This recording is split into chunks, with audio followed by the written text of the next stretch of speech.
तो क्लास आज का हमारा टॉपिक है टिटनस। टिटनस क्या है, क्या इसकी टियोलॉजी है, क्या इसकी प्रिवेंशन एंड ट्रीटमेंट है, इसके बारे में हम डिस्कस करेंगे। टिटनस से रिलेटेड जो भी इम्पोर्टेंट की पॉइंट है एग्जाम पर्पज के लिए उसके बारे में हम डिस्कस करेंगे। जैसे कि आपको पता है टिटनस एक इन्फेक्शियस डिसीज है, एक संक्रमण बीमारी है जो कि क्लोस्ट्रीडियम टिटेनी नामक बैक्टीरिया के कारण होती है और यह बैक्टीरिया हमारे नर्वस सिस्टम को इफेक्ट करता है एंड टिटनस बीमारी को कॉज करता है। आज इस लेक्चर में हम टिटनस को डिटेल में पढ़ेंगे। आइए फ्रेंड हम स्टार्ट करते हैं बिना टाइम वेस्ट किए। टिटनस, इसकी डेफिनेशन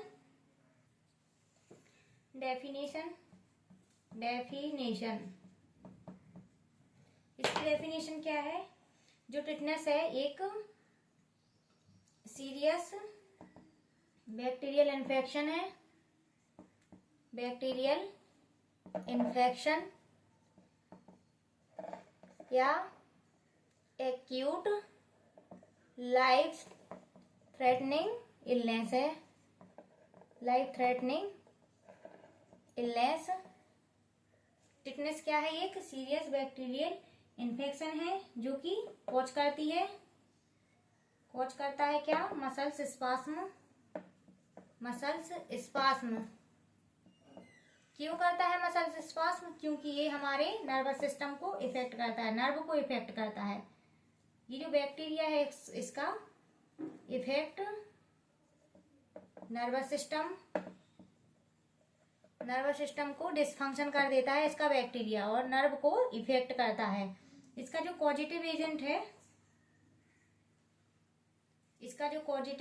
है या इटियोलॉजी कह सकते हैं, कॉज, या फिर इसकी इटियोलॉजी क्या है? तो मेनली पता है इसका जो इटियोलॉजी फैक्टर है वो है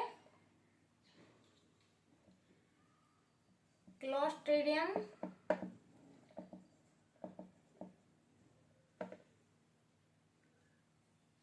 टिटेनी।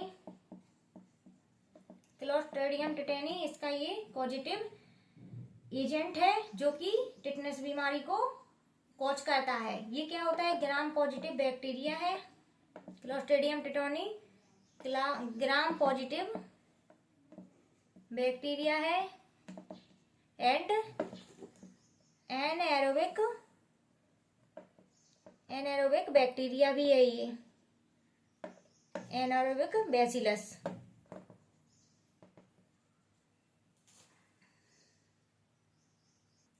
तो टिटनस एक बैक्टीरियल इन्फेक्शन या बैक्टीरियल डिसीज है, एक्यूट लाइफ थ्रेटनिंग इलनेस होती है जो कॉज करती है मसल्स स्पास्म। मसल्स स्पास्म क्यों होता है? क्योंकि हमारे नर्वस सिस्टम को इफेक्ट करती है, नर्वस सिस्टम को डिसफंक्शन कर देती है। टिटनस का जो पॉजिटिव एजेंट है वो है क्लोस्ट्रीडियम टिटेनी। ये ग्राम पॉजिटिव बैक्टीरिया होता है, एनारोबिक बैसिलस है, और ये जो बैक्टीरिया है वो सॉइल के अंदर प्रेजेंट होता है, मिट्टी में।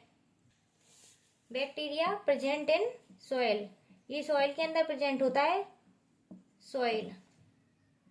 प्रेजेंट इन सॉइल मिट्टी।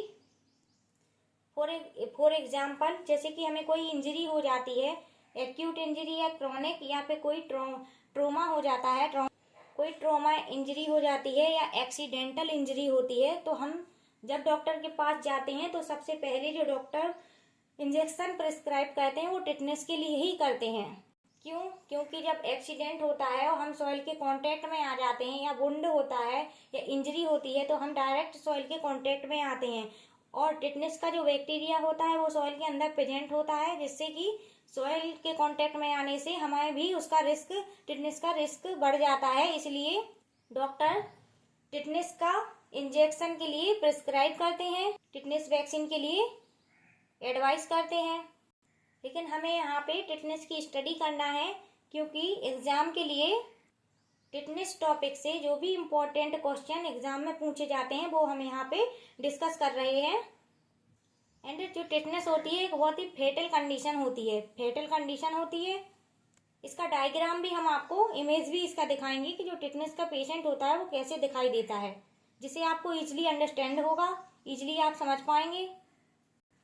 अब पढ़ेंगे इसके हम क्लिनिकल मैनिफेस्टेशन। तो क्या है इसकी क्लिनिकल मैनिफेस्टेशन, क्या साइन सिम्टम दिखाई देते हैं हमें टिटनेस वाले पेशेंट के अंदर। तो सबसे पहले जो टिटनेस का बैक्टीरिया होता है हमारी नर्व या नर्वस सिस्टम को डिसफंक्शन करता है, और नर्वस सिस्टम को डिसफंक्शन करेगा तो पेशेंट के अंदर मसल्स स्पास्म की कंडीशन और मसल रिजिडिटी की कंडीशन देखने को मिलती है। क्या करेगा ये, नर्वस सिस्टम को डिसफंक्शन करेगा, नर्वस सिस्टम डिसफंक्शन कर देगा। एंड मसल्स के अंदर ये क्या करेगा, मसल्स स्पास्म की कंडीशन को कॉज कर देगा। Cramping and facial muscles spasm, cramping and facial muscles spasm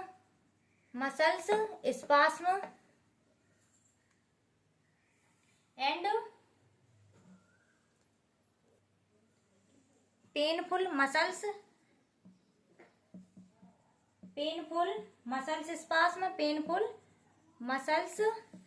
spasm, बहुत ज्यादा पेन करेगी इसके मसल्स। एंड रिजिड कर देंगी मसल्स को, रिजिडिटी ऑफ स्पेशल मसल्स, कौन कौन सी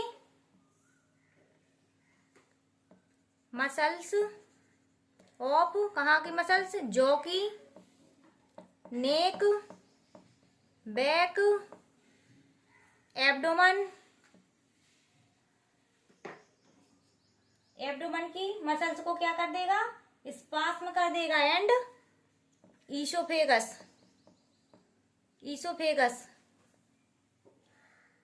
इसमें क्या करेगा, ये रेजिडिटी की कंडीशन को कॉज कर देगा टिटनेस का बैक्टीरिया। नेक्स्ट ओपिस्थोटोनस की कंडीशन भी टिटनेस के पेशेंट में देखने को मिलेगी, ये वो इंपॉर्टेंट है, एग्जाम में पूछा जाता है। ओपिस्थोटोनस की कंडीशन किस इन्फेक्शियस डिसीज के अंदर देखने को मिलती है हमें, तो वो टिटनेस के अंदर देखने को मिलती है, आपको पता होना चाहिए। इसमें क्या होता है, ओपिस्थोटोनस ये एक violent arching of the back muscles है, violent arching of back muscles. इसके साथ साथ पेशेंट के अंदर इरिटेबिलिटी देखने को मिलेगी, क्योंकि जो टिटनेस का पेशेंट रहेगा वो बहुत इरिटेट रहेगा और रेस्टलेस रहेगा, बहुत ज्यादा इरिटेबिलिटी देखने को मिलेगी, रेस्टलेस की कंडीशन भी देखने को मिलेगी टिटनेस के पेशेंट के अंदर। साथ ही साथ फोटोफोबिया की कंडीशन पेशेंट के अंदर देखने को मिलेगी।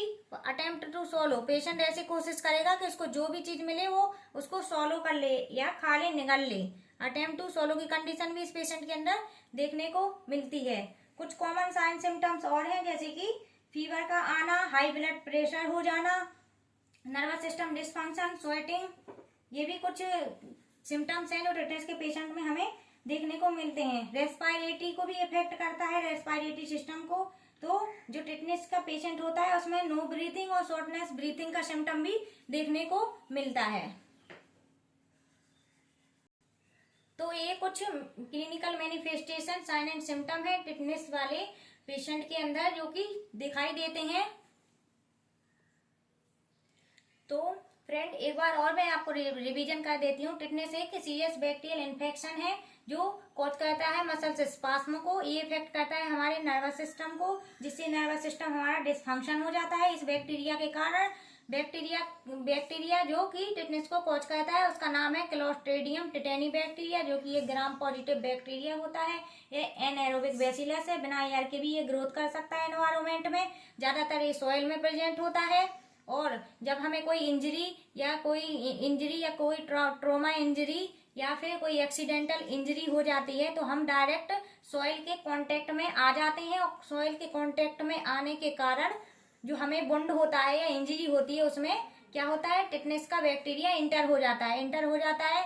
और अगर हमने उसका ट्रीटमेंट, ईयरली ट्रीटमेंट मैनेजमेंट नहीं किया तो क्या करेगा, वो टिटनेस की डिसीज को कॉज कर देगा और ये साइन सिम्टम देखने को मिलेंगे। जैसे कि कोई वुंड हो जाता है तो कंटामिनेटेड सोइल के कांटेक्ट में आने से उसमें चांसेस ज्यादा रहते हैं कि टिटनेस की बीमारी को वो कॉज कर सकता है। अब हम इसका प्रिवेंशन एंड मैनेजमेंट पढ़ेंगे।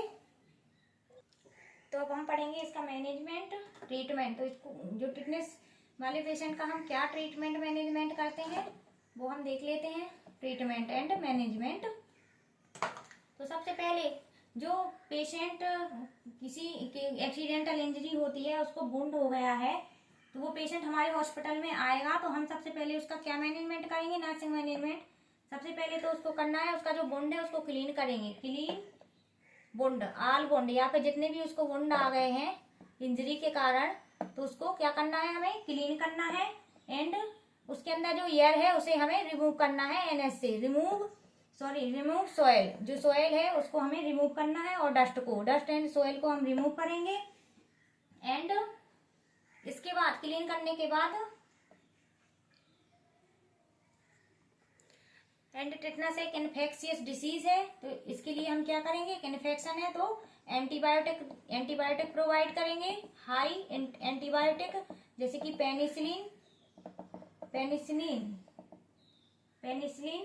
पेनिसिलिन के अंदर कौन सी, एग्जाम्पल बेंजाथीन पेनिसिलिन हम एडमिनिस्टर या प्रोवाइड करेंगे टिटनेस वाले पेशेंट के अंदर।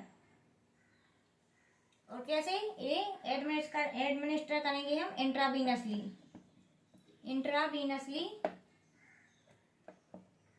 With in 6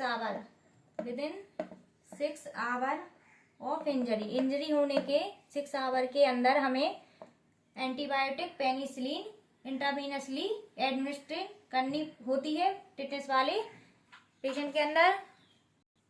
and second most important management, कि हमें जो पेशेंट है उसको हमें केप्ट इन क्वाइट, यानी शांति वाले एनवायरनमेंट में हमें उसको रखना होता है, क्योंकि जो टिटनेस वाले पेशेंट होते हैं उनको काफ़ी इरिटेशन होती है, तो हमें बिल्कुल शांत एनवायरनमेंट, शांत वातावरण में उन्हें रखना होता है।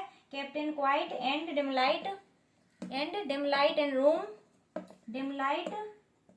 लाइट रूम में हम उन्हें पेशेंट को रखते हैं। ये इसका ट्रीटमेंट हो गया। अब इसका प्रिवेंशन हम कैसे करते हैं, तो प्रिवेंशन के लिए आप सभी को पता ही है कि वैक्सीन है। तो 2 टाइप की होती है वैक्सीन है। इम्यूनाइजेशन, इम्यूनिटी को बूस्ट करने के लिए इम्यूनिटी टू टाइप की होती है। एक तो एक्टिव इम्यूनाइजेशन होता है और सेकंड होता है पैसिव इम्यूनाइजेशन। एक्टिव इम्यूनाइजेशन के अंदर हम क्या करते हैं, कंबाइंड वैक्सीन को पेशेंट के अंदर एडमिनिस्टर करते हैं, जिसे हम डीपीटी वैक्सीन देते हैं।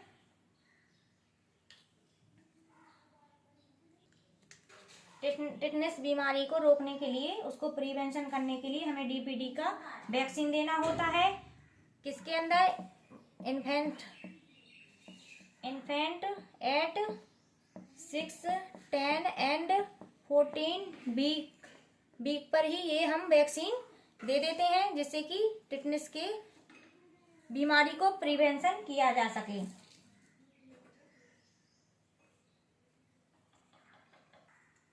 ये जो एक्टिव इम्यूनाइजेशन है, ये तो हमें चाइल्ड के अंदर देना ही होता है, इम्यूनाइज करना होता है चाइल्ड के अंदर। एंड टीटी का जो वैक्सीन है वो किसी भी एज में हम दे सकते हैं। टीटी का जो वैक्सीन है वो हम किसी भी एज में दे सकते हैं, आफ्टर इंजरी या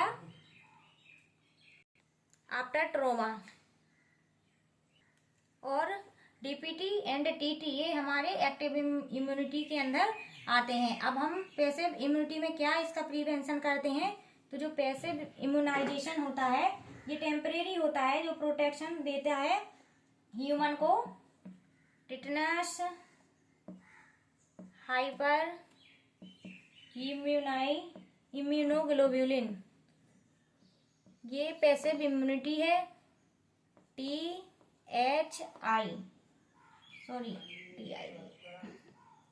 TIG टिटनेस हाइपर इम्यूनोग्लोब्यूलिन।